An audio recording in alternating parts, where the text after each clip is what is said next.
Welcome to Sundari's kitchen. இன்றைக்கி நம்ம வந்து கீரை கூட்டு எப்படி பண்ணுறதுன்றது பார்க்கலாம். நான் வந்து முளைக்கீரை ஒரு கட்டு வாங்கி வச்சுருக்கேன். பாசிப்பருப்பு போட்டும் கூட்டு வைக்கலாம், துவரம்பருப்பு போட்டும் கூட்டு வைக்கலாம். நான் இன்றைக்கி வந்து துவரம்பருப்பு போட்டு கூட்டு வைக்க போகிறேன். அதுக்கு ஃபஸ்ட்டு கீரையை வந்து நம்ம க்ளீன் பண்ணிக்கணும். இல்லை அந்த காம்பு இல்லாமல் கொஞ்சம் ஓரளவுக்கு கொஞ்சம் காம்பு இருக்கிற மாதிரி எடுத்துக்கலாம்.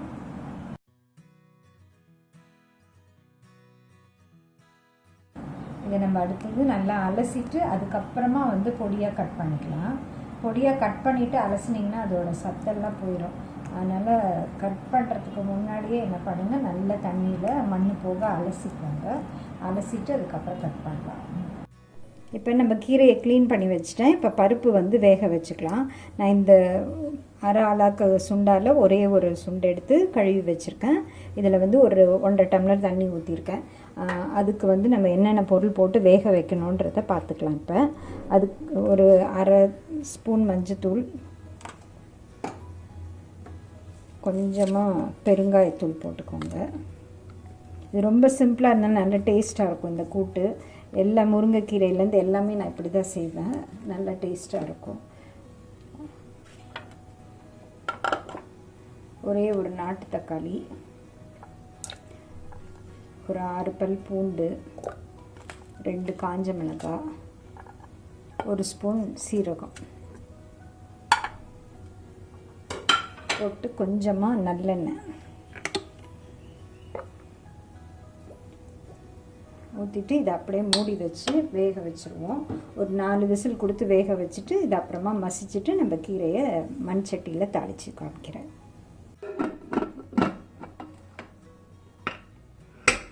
இப்போ நம்மளோட பருப்பு வெந்துருச்சு, ஸ்டீம் போயிடுச்சு. திறந்து பார்ப்போம்.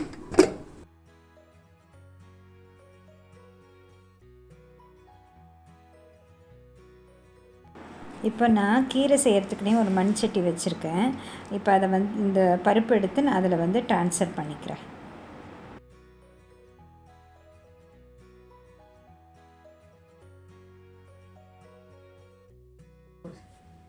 இப்போ இந்த கரண்டியாலேயே பருப்பை நல்லா மசிச்சு விட்டுக்கிறேன். நம்ம இந்த பருப்பில் வந்து தக்காளி, காஞ்ச மிளகாய், பூண்டு எல்லாம் போட்டிருக்கோம்.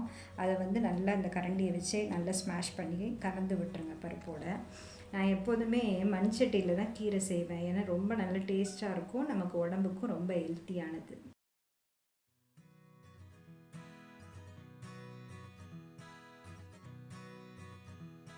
இப்போ நம்ம கீரையை வந்து நல்லா பொடியாக கட் பண்ணிட்டேன். நல்லா கழுவிட்டு அதை இந்த பருப்போடு சேர்த்துடலாம்.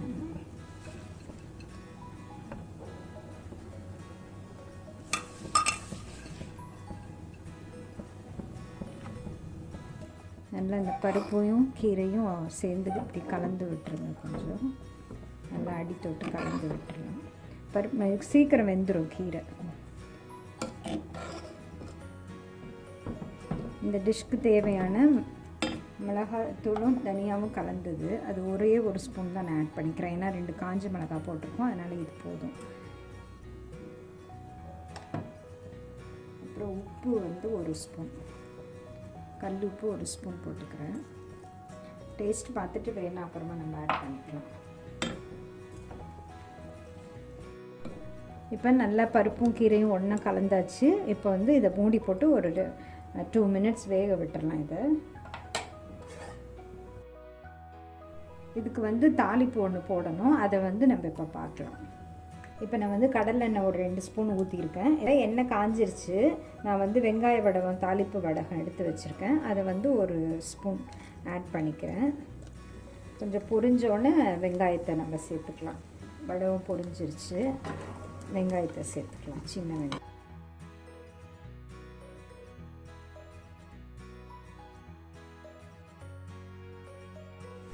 நல்லா வதங்கிருச்சு சின்ன வெங்காயம். இப்போ நான் ஆஃப் பண்ணிடுறேன் இதை. இப்போ நம்மளோட கீரை வெந்திருக்கும், திறந்து பார்க்கலாம்.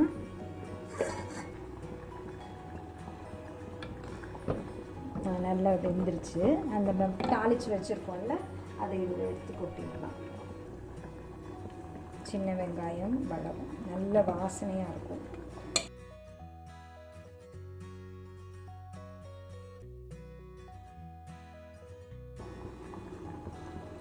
நல்லா கலந்து விட்டுடலாம். இது வந்து சுடு சாதத்தில் இதை போட்டு நெய் ஊற்றி சாப்பிட்டிங்கன்னா செம்ம டேஸ்ட்டாக இருக்கும். இது மாதிரி பண்ணி பாருங்கள். இப்போ நான் வந்து இது ஃபைனல் டச்சாக இதுக்கு என்ன பண்ணுறேன், மேலாமில் ஒரு 2 ஸ்பூன் நெய் ஊற்றிடுறேன்.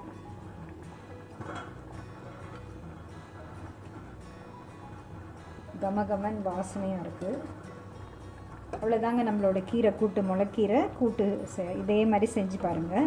செஞ்சு பார்த்துட்டு உங்களோட ஃபீட்பேக் அண்ட் கமெண்ட்ஸ் கொடுங்க. என்னோடய சேனலை லைக் பண்ணுங்கள், சப்ஸ்கிரைப் பண்ணுங்கள். தேங்க்ஸ் ஃபார் வாட்சிங்.